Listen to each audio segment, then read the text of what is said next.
What is up, MMA community? I just want to let you guys know that this podcast may have some graphic language that may not be suitable for all audiences. The listener discretion is advised.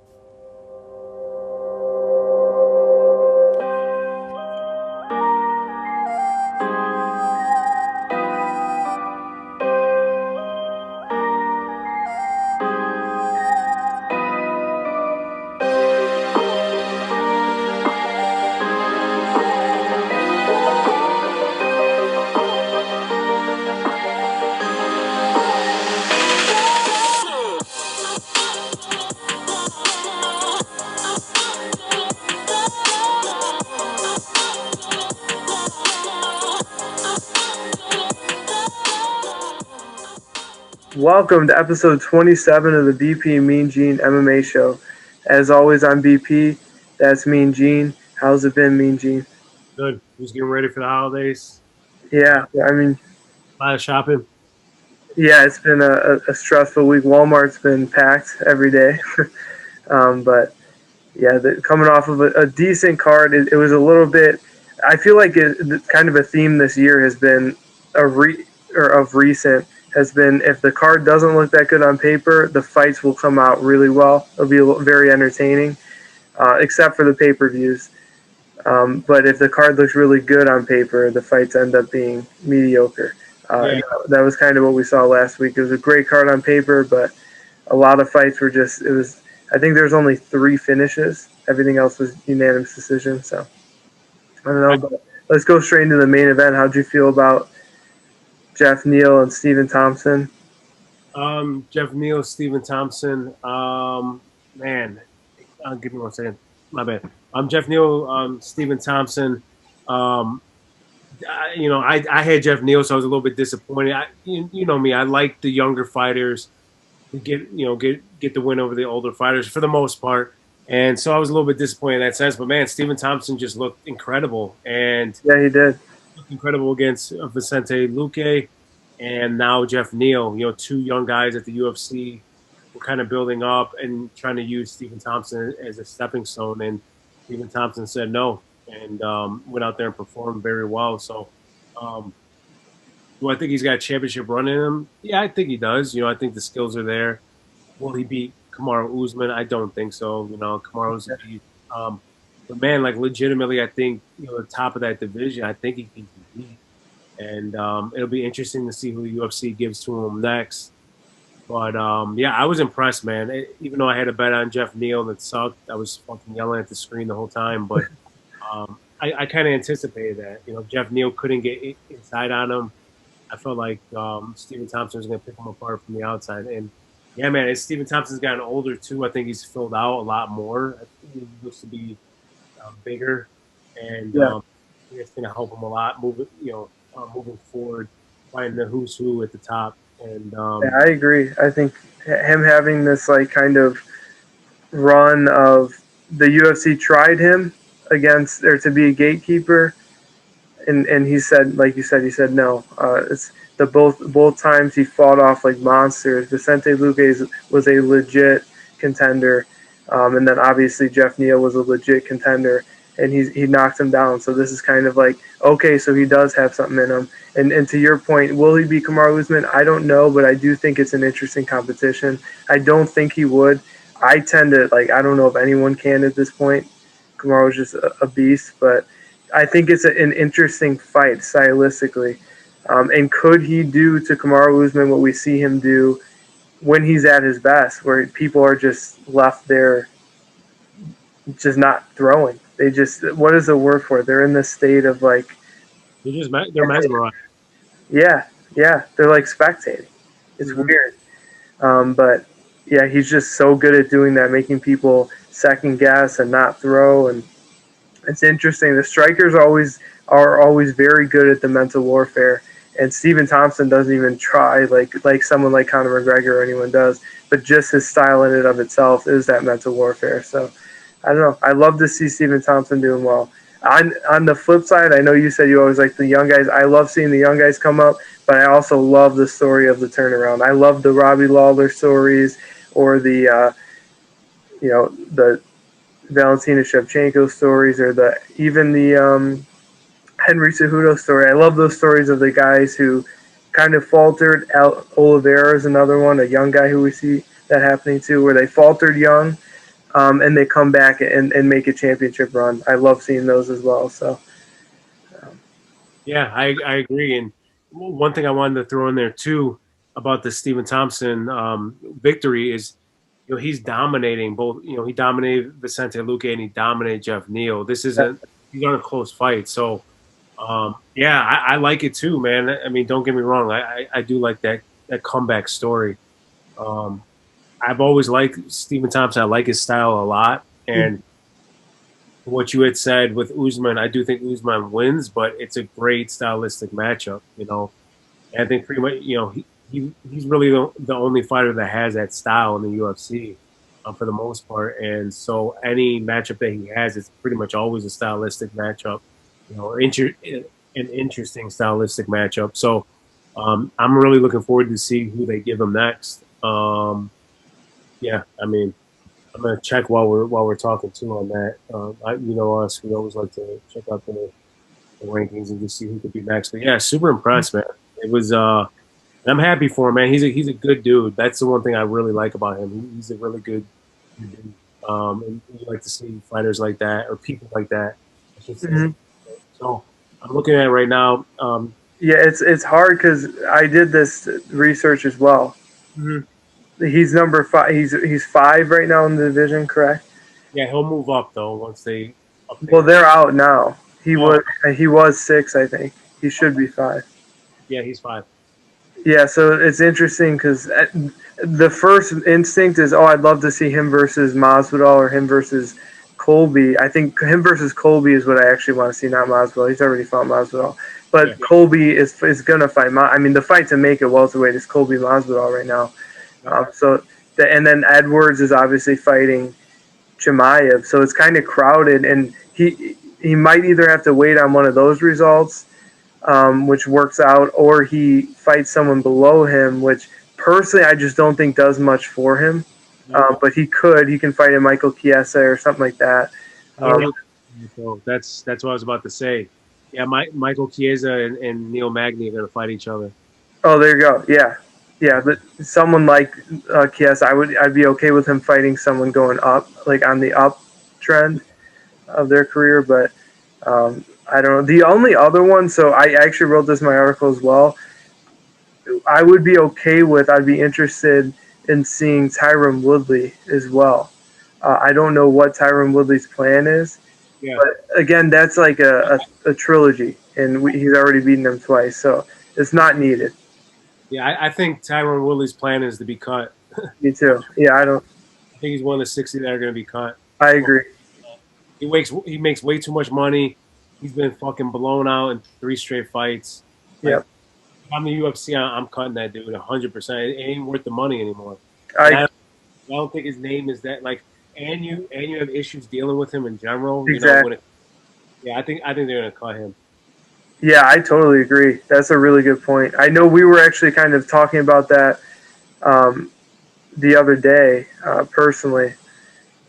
Yeah, I know we talk outside of the podcast too, believe it or not. But it was pretty. That was a name that kind of slipped my mind. I was thinking of like people who are hard to deal with the UFC. That's a big one. The UFC is definitely, and personally, I think you're 100% right. UFC might very likely cut Tyron Woodley. So to quickly wrap it up, I think we've come to the conclusion that he'll just be next in line for maybe the winner of Masvidal Covington or the winner of Leon Edwards and Chimaev. Like it would be a great matchup if Chimaev wins and he fights Stephen Thompson. Like some shit like that. I would love that, yeah. But I think if Chimaev wins, he'll get a title shot. I truly do. I know that's kind of crazy, but his star power will be insane if he did that. You're right. Maybe, yeah. I could definitely see that. Other than that, I mean, that division, sorry to say, is pretty fucking – it's a light division. It's crazy to say that division was super deep for a while. Yeah. Now, like, middleweight is starting to, fucking become deeper. Middleweight was super light, and – now middleweight's starting to kind of fatten up more than welterweight. It's interesting. And my argument with that why, or why do I think it's going that route? Because a lot of these guys are just like Masvidal. Masvidal really isn't like everyone knows he's not like really a contender. Yeah, for the title, but he's a legit fighter. Legit fighter, 100% top five. But when it comes to the title, it's like who can really beat Usman? Whereas Adesanya obviously beats, but there are some legit guys, and I don't think they beat Adesanya. I believe Adesanya is like literally going to go down as one of the greatest middleweights, if not the greatest middleweight. Yeah. Once it's all said and done. But there are guys in there that can still give them some trouble. So, well, anyways, I don't want to get off on a tangent with that. No, but I think that's an interesting conversation to have in terms of the division is getting much heavier at welter or at middleweight. Adesanya obviously moving up. It seems like the divisions where there's a reigning champion get very light very quickly, except for light. Although, yeah, maybe the more I think about that, this is open thought because this is complete open thought, but lightweight, obviously, that wasn't happening with the reigning champion in Khabib.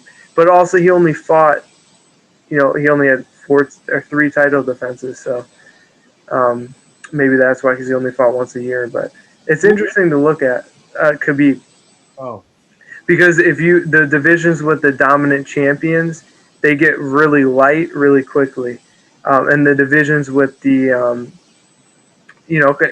where they change titles a lot, where the title changes hands a lot, they're a lot weaker. Like, for example, the strongest women's division has had, 3 title changes in the last 2 years with the strawweights. And then, obviously, the flyweights are getting really strong now that they've had 2 other champions since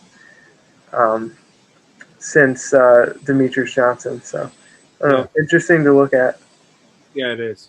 Do you think that that's a result of people moving up and down because of the champion? Or do you think that's just a result of the like we feel like it's lighter because everyone, like, no one can beat the champion?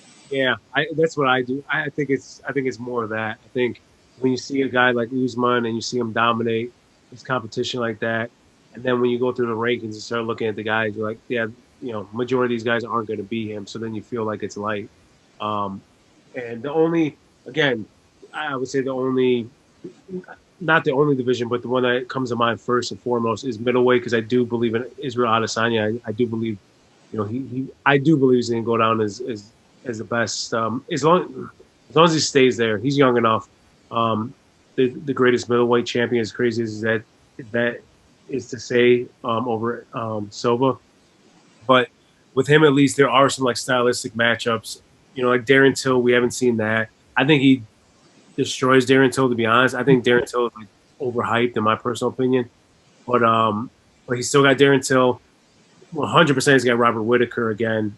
He needs to fight him again. Robert Whittaker's looked great. He deserves that rematch.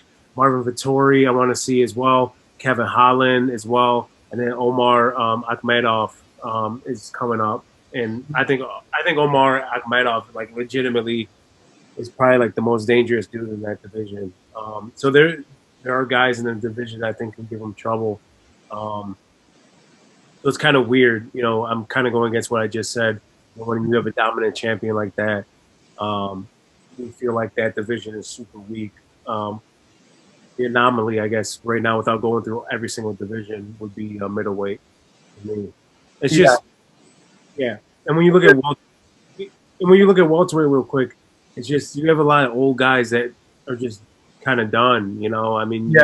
Billy's done, Damian Maia's done, Michael Chiesa and Magny have been around for a while, but they're on a little run. Vicente Luque, he stands no chance. Geoff Neal just lost. Anthony Pettis is about to leave. Bilal Muhammad, love that dude, one of my favorite fighters. But is he gonna beat Usman? No. Robert is done, and then it's really Chimaev, Gilbert Burns, Leon Edwards, and maybe Covington if you give him another shot. But and Stephen Thompson, I guess. But I don't. Anyways. Yeah, I think it's hard. It's almost like the problem we're going to see at lightweight, I think, soon, is that there is such a dominant top 5 that it might hurt the division in the long run in terms of, like, at welterweight, there's a big step off from the top 5 in the division than the rest of the division. So they almost filter out all the kind of rising stars before they become a rising star. Mhm. So, and then they don't win against the champion. So it's obviously Stephen Thompson has had 2 title shots, didn't win. Masvidal obviously fought Usman, got dominated. 3 of the, what is it, 3 of the top 5? I'm trying to remember who's in the top 5. I think What? 3. Go ahead. For 3 what? of them have lost. 3 of them have lost to Usman, correct? The top 5 at welterweight. Covington, Edwards, Masvidal. Yep. Yeah, Yep. so 3 of them have lost that. Obviously, Edwards having lost them before his title reign, but yeah, it's just that's hard when no one can get into that top 5 and the champion has beaten most of the top 5. You know that's a hard thing to get over in a promotion. So, um, other than that, though, and also one of those guys being only one of them not having had a title shot. Well, I guess Leon hasn't, but either way, my point is that it's just it's something interesting to look at. And when you brought up Adesanya, I thought that's an interesting conversation with. Does he? And you can call me crazy, whatever. I know I'm crazy for saying this.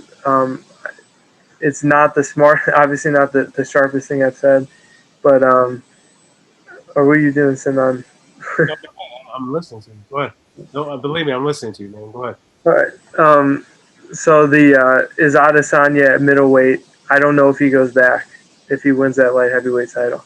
I know that sounds ridiculous, but I just have a feeling, or maybe he comes back. But I know he might reign. I love Adesanya. I think the dude's absolute star. I've been calling since he fought in the prelims. I've been saying for so long Adesanya is the next guy. Obviously, he ended up winning the title. Him fighting at middleweight, if he comes back, call me crazy. I think Chimaev, maybe I'm high on the Chimaev hype train. I think Chimaev legit becomes a double champion and ruins a lot of people's plans. I think he legit can beat, depending on how he fights against Edwards, if he dominates Leon Edwards, I think he has a great shot at Kamaru Usman. Just because the dude's actually a stand-up striker fighter, but he's dominant on the ground. Dominant on the ground. I need to correct something before this gets too fucking far away from my statement. What? I didn't. Omar Akhmedov. Yeah, that's not. I was fucking confusing him with Magomed Ankalaev. Oh, but that's Magomed is at light heavyweight. Yeah, because Omar is definitely not the future. Yeah, So, he was the dude who lost, or who he beat. lost Weidman. Yeah. Oh, he did lose to Weidman. That's what I thought. Yeah. Yeah, I totally. That's a terrible statement. I confuse him with Magomed Ankalaev, and I have to correct that because that is just a terrible take. Absolutely. Yeah. No worries. So yeah, Anyways, at middleweight, I just think I'm not sure if he actually reigns at middleweight. yeah. So real quick, so you're saying that whatever hot take, you're saying that Israel, you don't think he's going to go back down to light heavyweight, is what you're saying, right? I'm thinking that I'm not sure if there's 2 big factors when you say that Izzy might become the best middleweight champion of all time. There's 2 big factors that make me think I'm not sure if he will. And number 1 is obviously if he wins that light heavyweight title, and he does it in dominant fashion. I don't know if he goes back down to middleweight. Yeah. And then the number 2 is that if he wins, or if he does go back down to middleweight, I think Khamzat, if Khamzat decides to fight for the welterweight title or wins that welterweight title, not if he decides to fight, if he wins that welterweight title, I think he'll go right up to try to fight for the middleweight title because we've seen him win. I think he has equal wins, right? He has 4 wins in the UFC. No, he has 3. 2 of them are at middleweight. So he's back and forth. Like he legit can fight it both ways. So yeah, I don't know. We'll see what happens with that. But again, I know that's very early, but I was very early with Adesanya too. What'd you say? Yeah, I think it's way too early.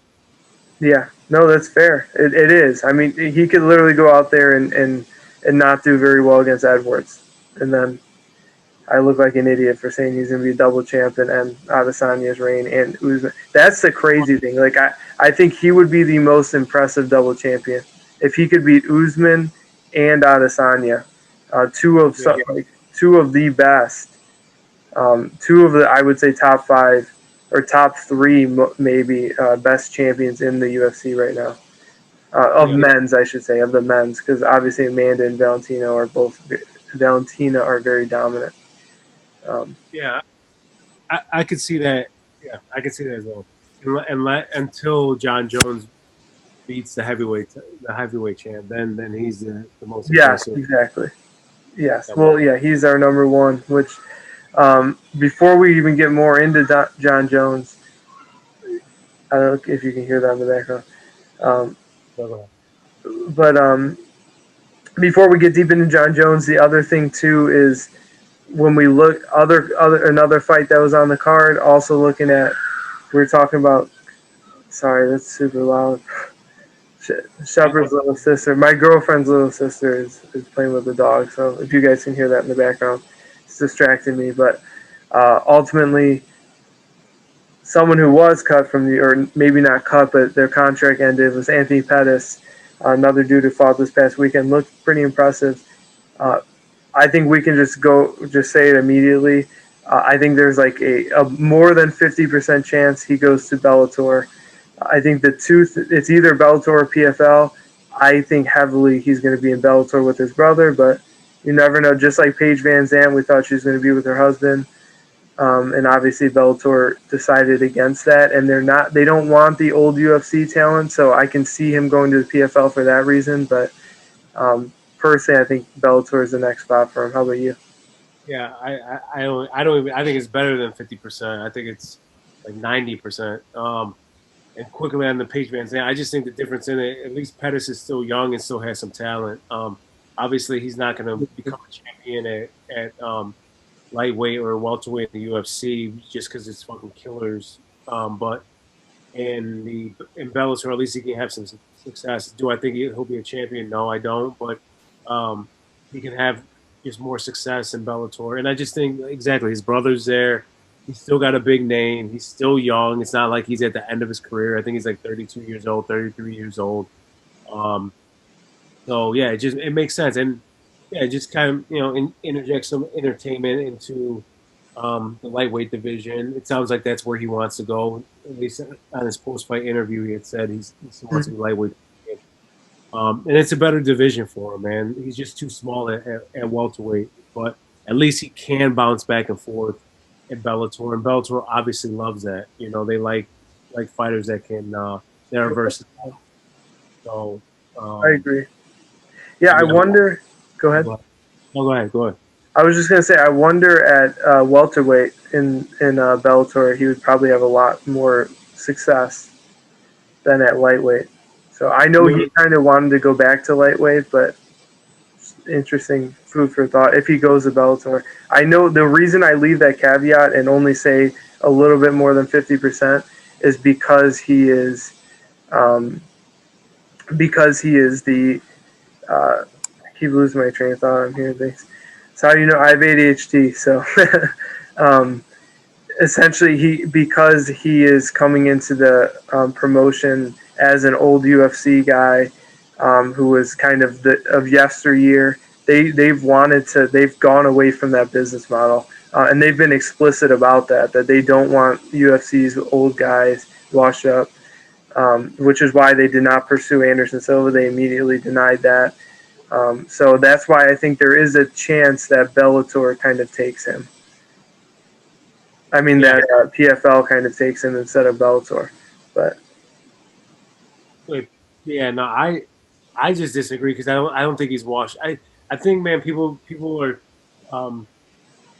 dug in with that statement. With Bellator saying they're moving away from the UFC's cast-offs. It's mainly the guys that are like the whatchamacallit, like the Rashad Evans, the Rampage Jacksons, guys that are like truly at the end of their career, offer nothing except for a name.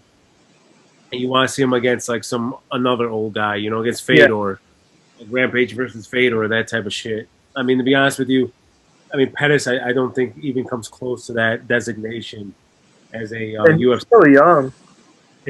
cast off. Yeah, exactly. I think he's still young. He still has gas in the tank. He can fight at multiple divisions, and yeah, man. He just doesn't. He's not a rampage. He's not a. I mean, even like Tyron Woodley, man. Like that's a fighter. I do not feel Bellator would go after. Yeah, Maybe I agree. maybe because of the relationship with Scott Coker, No, because I agree. Woodley came up with Strike Force or whatever. But I don't.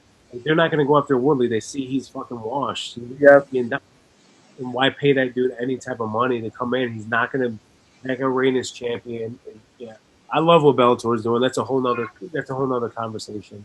I agree. No, I'm happy that they've changed the business model a little bit. They essentially, before they had a business model that guaranteed them number two.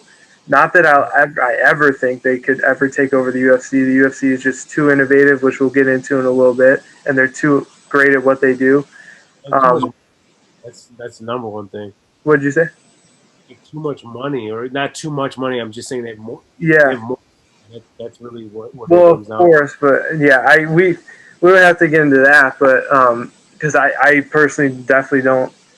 The money that they have, I don't think is the limiting factor there. I think obviously it helps, but I think the Bellator changing their business model gives them more of a opportunity to grow. Obviously, I don't think they would beat the UFC, but they have the resources. I mean, I know they're with Viacom and CBS, so I mean, yeah. I guess it's technically, CBS Viacom isn't going to throw that. UFC, dude, I'm sorry to say, man. Yeah, UFC, they're too innovative. That's my point. Is like if the UFC was stagnant and at the top, they would then Bellator would have a legit shot. No, it's not even that, man. The UFC literally is. They are the brand. They are the Pepsi. They are the No, I'm glad you bring up that example because that's exactly what I want to tell you. Is that Coke was that exact thing? No one could beat Coke, and then Pepsi beat them in grocery store sales. They didn't have the resources. That's my point. It's just if someone remains stagnant, we saw it with WWE in the '90s. They got super stagnant, started putting out super dry content. Someone came up with a promotion, WCW, Ted Turner, I think it was, and was able to fund it. They had nowhere near the funding that that WWE had, but it was just that type of thing where like if the UFC was stagnant, then yeah, I could see them being able to be taken over. But obviously they're not. But finish your point on WWE and WCW though. Please finish it because we all know what happened. Yeah. But what did you get out of it? The product had to change. WWE bought WCW. But WCW was a legit number two. That's my point. That's my point. Bellator is not like, yeah, Bellator is legit. They are not even close. Like, there's a huge leap between the UFC and Bellator.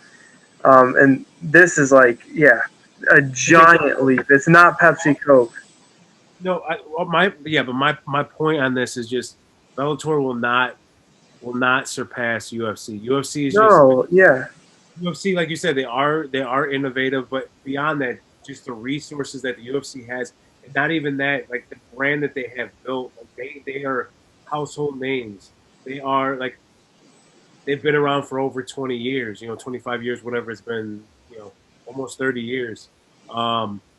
So yeah, I mean, Bellator can build and be competition towards the UFC, but I don't ever see the UFC being surpassed by anyone, to be honest with you. No, I agree. That's exactly what I was saying. My point was just that the reason for that is not just money. It's because the UFC is so freaking innovative, and they always, which again, like I said, we'll get into with that video. We'll just do it right now. The video that Dana White obviously just released. I fucking love it, dude. Like, I know we talked about it a little bit earlier this week, but Dana White just, for those of you that aren't 100% sure what we're talking about, Dana White just released a video, essentially, I believe it's a documentary they're making, essentially just saying how he stood in the face of everyone and still was able to put on the UFC this year through the pandemic, being the first sport back, that type of thing, despite all the criticism, everyone hating on him. that type of thing. It was almost like a big fu to the media, but it was just it's amazing. I mean, to look at how free, and even that interview that he had with her name always slips my mind, but the girl from BT Sport. I don't. Yeah, I remember. I looked up her name and totally blanking again. But that interview, just seeing like the dude is just fucking amazing at what he does. I know everyone, you can hate on him for certain things. Of course, everyone's going to have shit that you can hate on him for. Where there's success, there's hate. Personally, I love it though. I think the things that he has done with the UFC in general, but even in the past year, it's unbelievably commendable. Yeah, yeah, 100%. I mean, first of all, that was a hit piece on the MMA media, 100%. Oh yeah, yeah, Number two, I know they did, or they did, or they are, whatever it is, put out that some type of documentary surrounding Fight Island, Fight Island 1.0. yeah. And but anyways, no, that was a straight hit piece against the media, and yeah, I mean I agree. I loved it. I feel like he caught a lot of flack from the beginning. Um, some of it was warranted. I understand, people were kind of questioning, why are they doing this? I understand that from the very beginning when you see other organizations, shutting down. You see the NBA, major organizations across the world shutting down, then the UFC is going to continue going on. Um, Give me 1 second. Hang on 1 second. Sorry, man. Yeah, no worries. We get another appearance from Zadia coming in. Yeah, my bad. No, you're good. You're good. I was just saying we just got another appearance of Zadia coming in to the show. All about marshmallows. Anyways, but I lost my train of thought. You were just talking about the hit piece on the media. They made another documentary about Fight Island. Yeah. So, anyways, just the beginning, you could kind of understand why some people were questioning it. Yeah, Not, for sure. Yeah, yeah, I didn't agree with the way, to the level that these guys went. But at the beginning, you're just questioning like, this is interesting. They're going to continue on with the NBA, this big ass conglomerate. They stopped. Sports leagues across the world stopped, but it just went overboard when these guys started attacking them and started, kind of trying to use their whatever power they had to shut the UFC down. Now, yeah, that to me was crazy. And then what happened in California? The guy, I think it was from the New York Times when he wrote that piece, and then one of them fucking called some politician in California, and then that politician ended up calling Gavin Newsom and getting it shut down. yep. Um, that type of shit, man. It's just bullshit. It's I agree. and we're not gonna get into the political shit and just the state of this country right now, but one thing I will just quickly say when it comes, and this focuses strictly on the UFC. The one thing that's just crazy and I feel like needs to be toned down is the guys that are in business, the guys that make money off of the UFC. When it comes to reporters and cameramen, camera women, and all that type of shit, Hmm. um, those individuals, they need to kind of like check themselves a little bit and I agree. realize that they're making money and they have a job because the UFC puts on events or Bellator puts on events or whatever. Any sports combat league is putting on events, and I feel like they overstep their boundaries sometimes. I 100% support investigative journalism, Yes, and I'm cool with that. Like, you should never just like UFC is putting on fights like I'm gonna kiss their ass, like, because that's going on too much. And as much as I love the UFC and Dana White, I do feel like some of the reporters kiss Dana White's ass too much. And I feel like the UFC for a while there created a culture where if you said anything against them, they were going to blackball you. And there yeah, have been crews that have been blackballed, and I think that's bullshit, and that can't happen. I don't agree with that. I don't support shit like that. But on the other side of the coin, I do feel like some of the media members just they go overboard, man. There's too much hate towards Dana White and the UFC, which I think isn't warranted a lot of times. I mean, listen, this guy was trying to put on fights and trying to keep his staff members paid and in a job, Mm-hmm. the fighting. Well, he's making money and he has to fulfill a contract with the UFC. And yeah, Yeah, he went like, of course he's gonna fucking do that. Like, of course he needs to put on events to fulfill the contract that he has with ESPN and things of that nature. But can you argue that was he doing it strictly for the fighters and not for the business, like 100%? I mean, maybe you can. Maybe you can say some of it fell around money or was dictated by money in the business. But man, I mean, he's a businessman. Like that's the disconnect that I think a lot of people have. It's like, man, this dude runs a business. These things that you have to do to run a business. A lot of people in this world, in this country, and in the media don't realize like what it takes yeah, to run a business. And I mean, fuck them. I mean, that's literally how I feel about it. I mean, you can have your own fucking philosophies on the way the world or this country should be run, but at the end of the day, man, they run a business and they want to continue to run a business, and just like they want to continue to fucking report on the UFC, and they want to maybe own their own fucking media outlet at some point. Like, there's things yeah, that you have to do to that point, and it's all well and these people can take their shots or whatever they want from from the ground while the fucking organization's up in the sky. exactly. It's easy to shoot there.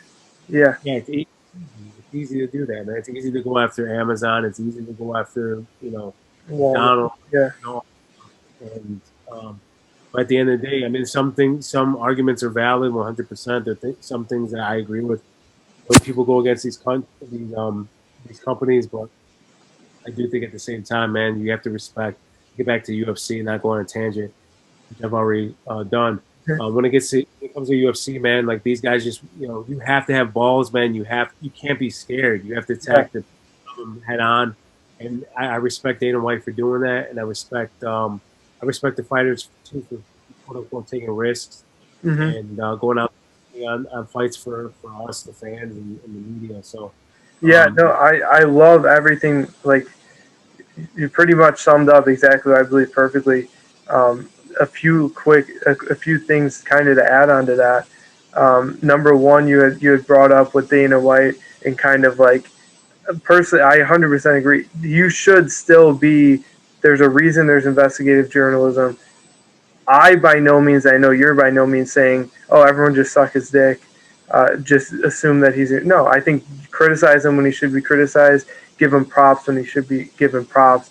It's unfortunate that there are there's a lot of people, a lot of journalists that kind of just, it's their gimmick, let's say, or just their thing that everything is only negative and they're radio silent when something positive happens, or if they're not radio silent, they're doing some revisionist stuff or just changing the narrative on whatever that the thing is, right? So I don't like, one of the big narratives I see is changing is the big thing with Dana White saying he didn't cut anyone. Now they're cutting 60 guys. Obviously, then he released saying, "Well, we're cutting 60 guys, but because we haven't cut anyone in the past 12 months, where they used to cut 2 to 3 guys every week. So even then, they're cutting less people than they would have. Regardless, my point with this whole thing is that um, I don't even think you have to go as deep into the whole intentions part of why did Dana White do this. I hate that, honestly. So I hate that we even have to have that conversation. Doesn't matter. Even let's say in the worst case scenario, Dana White did this 100% because he wanted more money for himself. That was the only reason. He didn't give a shit about anything else. What was the result? The result was that over 600 people remained employed, that everyone, not one staff member, lost the job. of the fighters, obviously now we're seeing cuts. There's 60 cuts. There's less cuts than there would be in a normal year, and more additions than there was in a normal year. So it's like ultimately the intention. I don't know why everyone's so caught up on that. And that's just like the thing that everyone has to go to. What matters is that as a result of what happened, fans were entertained. The company, everyone, the stock of MMA grew, the sport grew, and people got paid, and where they wouldn't have gotten paid. So, Yeah, yeah, and feel. yeah, and I think, man, like he had said, and it's not even what he says, just in general. This goes for any walk of life. I mean, you can either run from it or you hit it head on. Any issues or any problems, and at that time, he decided to hit it head on. I mean, just imagine if, just even, yeah, I don't want to get. I'm trying not to get political and get into all this other shit. I just, what I'm saying is, they, instead of closing up shop like these other organizations did, and you have to understand, like the NBA closed up shop because that's the NBA. That's the way they operate. They operate in the sense of, I'm trying to think of a nice way of saying this. They operate with the mainstream. Yeah, like I'm not gonna say social justice, wars or anything like that, but just they're cautious. They care about the public. They care about the public's opinion. Whereas like the NFL doesn't give a fuck. You saw what happened. Like the NBA went into a bubble, and the NFL was talking about we're still going to move on with the season. And people were saying, why don't you just do a bubble? Why don't you do a bubble? They just fucking they brushed that off. They didn't even think about doing a bubble because it's the NFL. It's like a different. You can just see the difference. Guys were testing positive for COVID. We're still having this game. It's just going to be on Tuesday or Wednesday now. Whereas with baseball or the NBA, they're canceling games and shit. They just canceled a game today, the opener with the Rockets and the Thunder. Yep. That ain't doing that shit. It's just a different mentality, and that NFL mentality and that UFC mentality is just like, hey man, we're gonna fucking push through this shit. We're not gonna be reckless with it, but we're gonna push through because not everything is that serious. It's really not that serious. With the UFC at the very beginning, that March card in Brazil, yeah, it was a little bit questionable what they had done, but they pushed through and they had no positive COVID tests. Yeah. So revisionist history could say, man, the whole card could have gotten COVID or whatever, could have been deadly. It wasn't. They took a risk and they threw it. But from then on, I felt like they did a good job. Even with what was happening at Tachi Palace in California, like they were still putting in protocols that I felt like were safe enough at the time to put on fights. Sure. And since then, man, like, And they've done better. Yeah.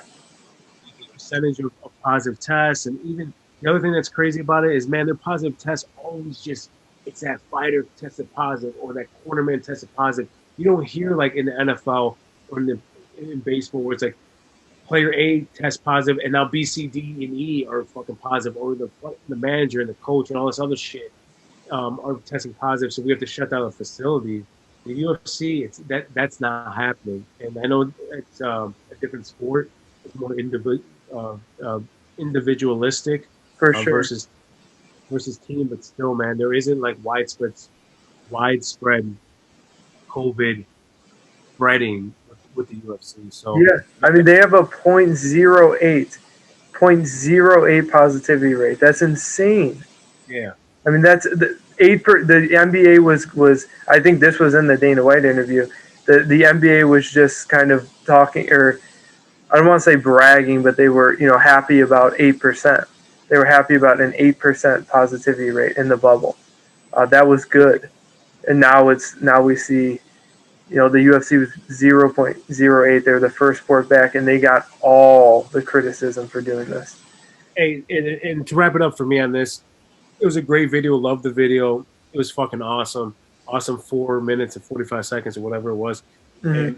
And last thing I'll just say on this is like, man, if you're going to go after a business, a specific individual, they have all the right to go right back at you. 100%. They're sitting there crying, and I'm fine with like the Luke Thomases, putting out all the articals that when they get. to say like, hey, this is what these journalists were saying, and fact checking, quote unquote, UFC. I'm fine with all that as well. But at the end of the day, the ones that are super soft, like, how dare he come back at the media or whatever it is? Like, man, he has all the right to come back at the media 100%. If you're going to take shots at him or the UFC, they're going to take. They have they have the right to take shots at you. So Hmm. that's it, man. I don't know what else to say about it. I mean, No, 100%. I'm glad you mentioned that. And the last thing that I will say, because you brought up the media, is that that's specifically what I would like. If someone's asked, well, what are you saying? I don't. If you came out and you said I don't agree with Dana White doing this, or I think this is too risky, or whatever, it is what it is. Whatever. Obviously, you have your own opinion. What I don't like is that no one will go back. The event was still covered. Like, I would just, if you're gonna go at someone, then admit, I thought it was risky, but obviously it paid off, right? Like, don't try to change the narrative completely so your like thought was correct. Which I respect the hell out of Luke Thomas. I know Ariel Helwani talked about it as well. Obviously, I know he works for ESPN, which does, but he has his own issues with the UFC. So, of all people, he can easily be the biggest cynic when it comes to UFC. But ultimately, it is what it is. Like, I thought it was risky too. I mean, we talked about it. I thought it was risky. I was happy as hell they were doing it. But me and Gene and I obviously were part of the media too. So take that however you like. We write articles. That's how. It's kind of funny. Maybe the barrier of entry is too low, but if anything, that should prove the point even more. Is that it doesn't take a genius. It doesn't take. Um, obviously I'm referring to Mean Gene when I say it doesn't take a genius. No, I'm just kidding. But in general, I think for us to complain about it would be it's like ridiculous. It's like going on a camping trip and hating the fact that this camping trip this campground is even open. Like, mm-hmm. then why are you there? Because I think you can still disagree with it, but still watch it. But like, if someone watches Jake Paul or Logan Paul versus Floyd Mayweather, right? For most people would probably disagree with the booking of the fight, but some people might watch it. So, Mm-hmm. yeah, but I think to kind of like go hard in the paint and say this is ridiculous, but also your entire job is based off of them staying open is like, I don't know, it's kind of crazy.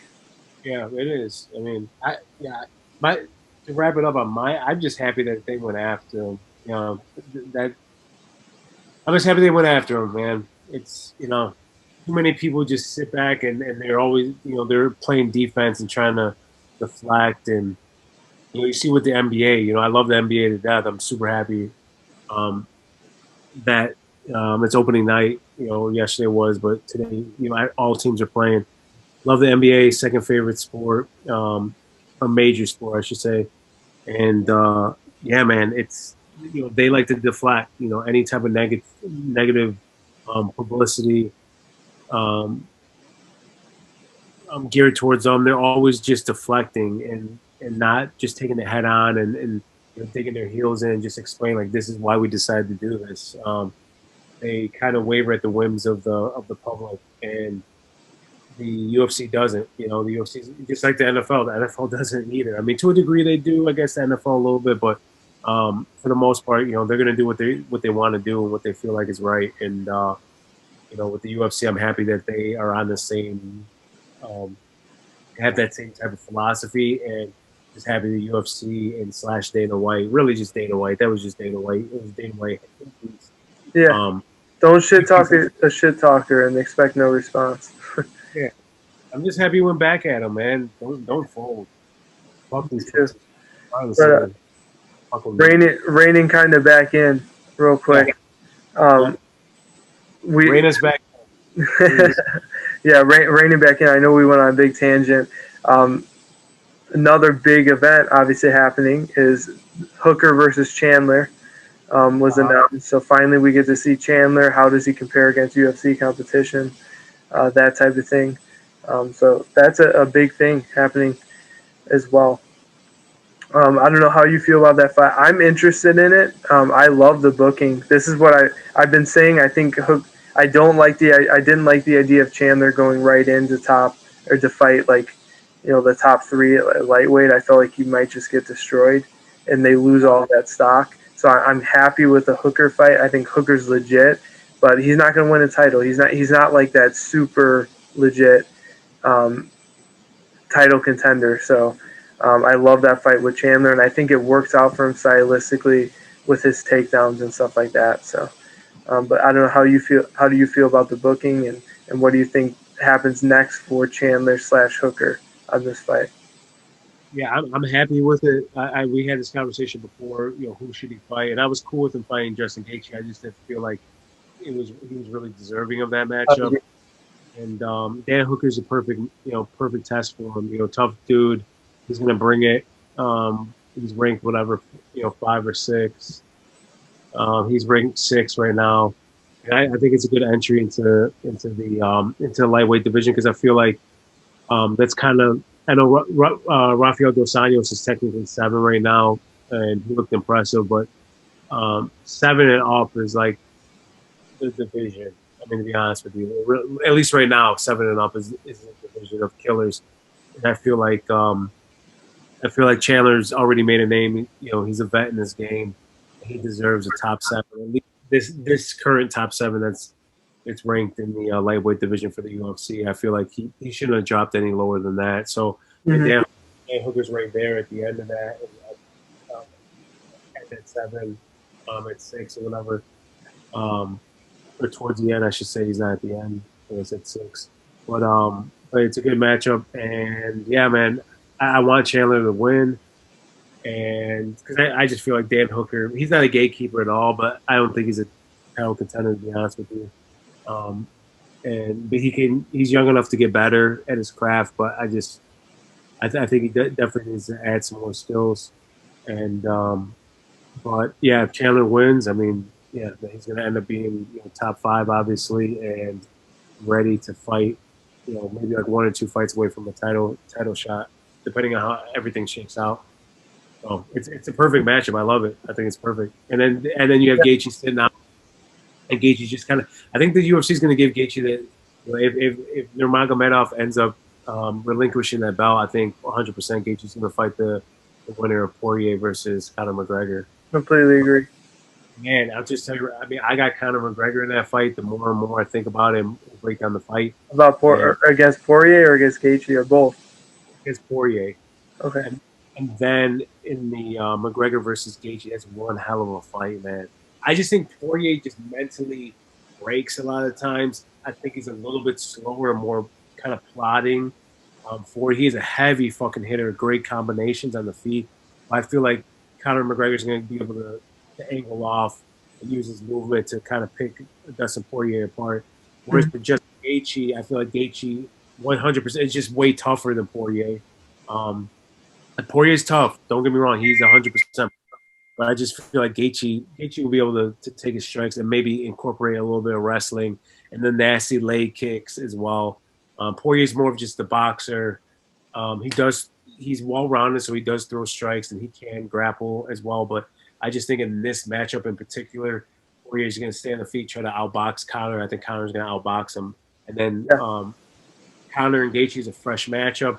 There's a lot of heat behind that too with what Gaethje has said. So yeah, man, I like the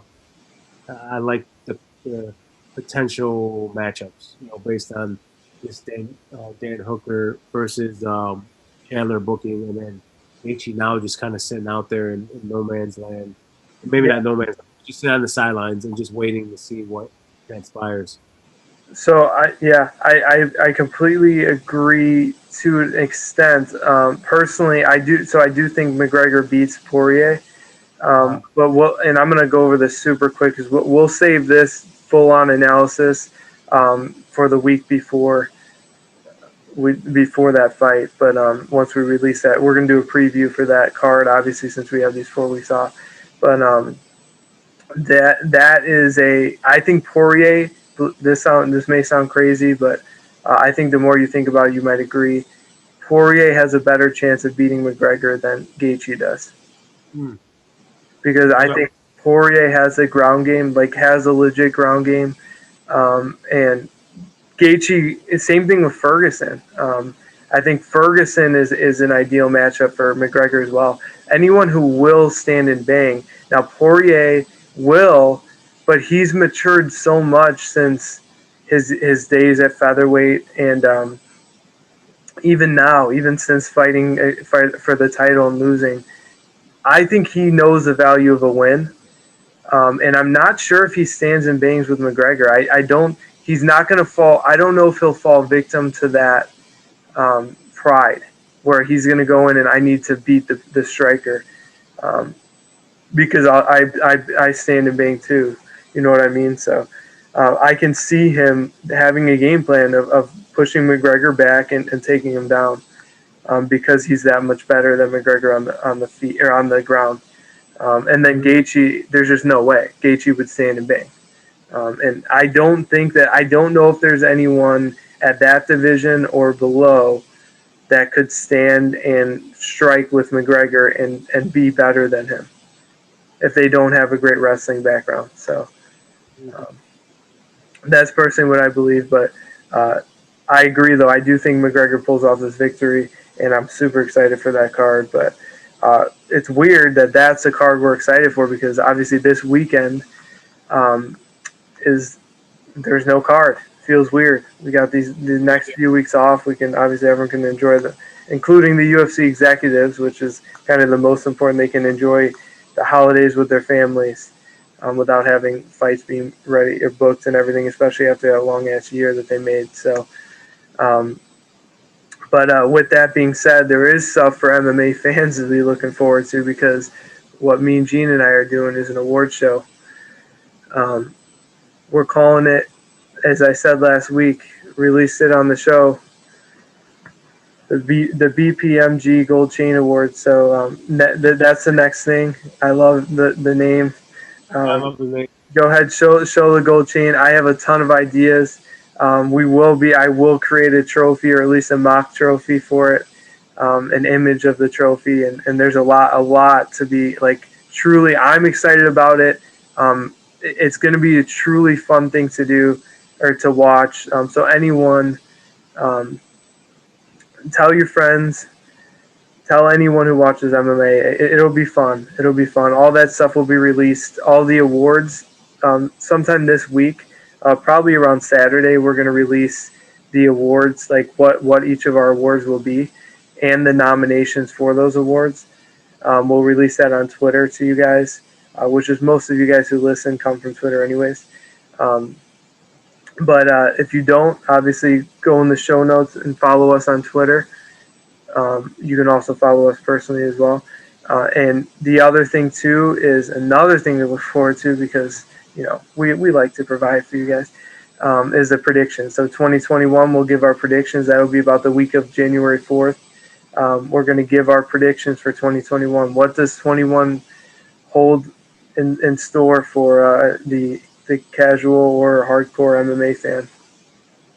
So a lot to look forward to from this show, and a lot will be changing. Obviously, you can see I don't look pixely, I don't look grainy. You've got a webcam. We're going to be looking into microphones and stuff. This show will be growing. Our personality will be growing on the show, and the brand in general will be growing. So watch out for this show, especially in 2021. Yeah, I mean, you said it perfectly. The only thing I'll just add is, I'm looking forward to the 2021 prediction show. I think that shit's fun. We love doing that shit. Always figuring out who's gonna fight who after big wins and losses and things of that nature. So it kind of just rolls right into the prediction show for 2021, and then it's just fun. Then we'll be able to go back and see when we were right and wrong and all that shit. So I'm really looking forward to that. The award show should be fun as well. The award show kind of gets a little boring sometimes, though. We'll try to spice it up, but it gets boring sometimes because some shit's just obvious. You know, Some of the awards are pretty obvious. Damn, way to promote Everyone it. does. Well, yeah, but listen, everyone does it as well. But I do think our prediction show is going to be, it's going to be great. I'm not trying to, take away. I'm not trying to. No, I know it reminds me of when John Jones, when it was Pedro Munoz and Cody Garbrandt were just like doing a love fest. Then they were on the undercard, and John Jones goes, the the pay-per-view sales just went pew. I don't know if you remember that. I'm gonna see if I can find that, if I can clip that and put that into this. I'll put it right after you said that. But but yeah, it's very excited for this award show coming up, and I am. I'm excited for the award show for sure. But I'm just saying, I'm super excited for the prediction show. I think that's gonna be me great. too. Yeah, I've always said, and maybe this is a perfect theme for it. Is I know I've told you about this. I think what I personally view the difference between a hardcore fan and a casual fan is that hardcore fans watch fights, they enjoy the fights, and the most enjoyable part is figuring out what's next, and caring so much about what's next in any sport really, but obviously specifically in MMA is what we're talking about. And a casual fan just enjoys the fights. So they're not as interested in the long term. They just care more about, oh, this is an enjoyable fight. They like watching fights. So I think that prediction show is a perfect thing for the hardcore fan. And for all of you guys who tune into the podcast so they can know more than their friends, there's not a better show to go into that's more than your friends. And you want an example that I'll go over super quickly of how we're smarter than your friends. And this is the show to watch if you want to be smarter than your friends. We've been saying, it was just confirmed. We've been saying for so long. You can look back what the UFC should do with Stipe and John Jones. Stipe goes in March and fights Ngannou. The winner of that defends the title against Jones that summer to give Jones more time to go up to heavyweight. You can look back. This is exactly what we said, and this is exactly what the UFC has confirmed. Through the time, I know some of you are like, oh, that was obvious. Well, it wasn't obvious because there's a big time where the UFC was arguing with Jones, and obviously Jones did that little retirement. This entire time we have been saying this. So there you go. But if you wanted proof, when you tune in that award show and you tune into that prediction show, you want proof what's our credibility.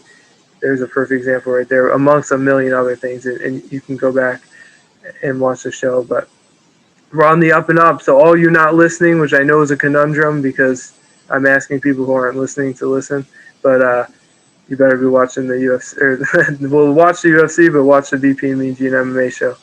And with that, Mean Gene, I got nothing else. You got anything else you want to wrap up? Obviously, you already wrapped up your mistake with the middleweight dude. You thought he was on Goliath, but that was horrible.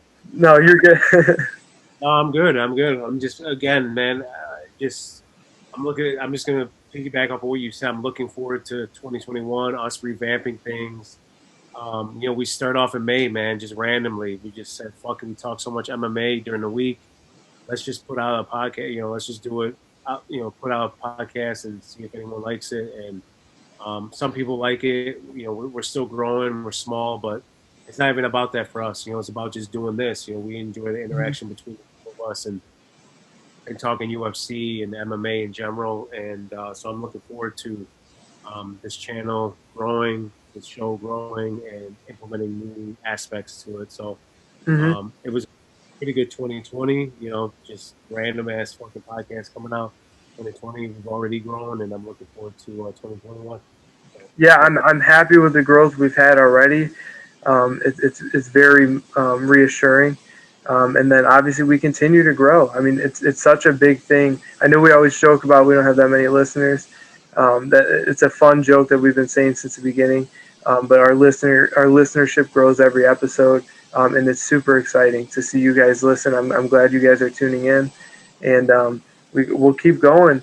Obviously, Mean Gene and I have grown personally as well in the MMA industry. Like I said, we write articles now and stuff. That's only going to grow as well. So we're on the up and up. I know that the funny thing is I know this will be a podcast that we look back at in 5 years. This specific episode. if we can get through it, because I know obviously we're going to make so much more improvements that this will look terrible. But this will be something where, we predicted our success. We spoke it into existence. So remember this, because it will happen. Yep, I'm right with you, man. All right, so I'll see you guys in 2021 on ESPN. But a few years until then. But make sure to tune into the BPMG Gold Chain Awards. Anything else you need to know will be in the show notes. And we'll see. We should have that show before 2021 starts, before New Year's. But if anything happens, we'll see you guys in 2021. That's it for me. So peace.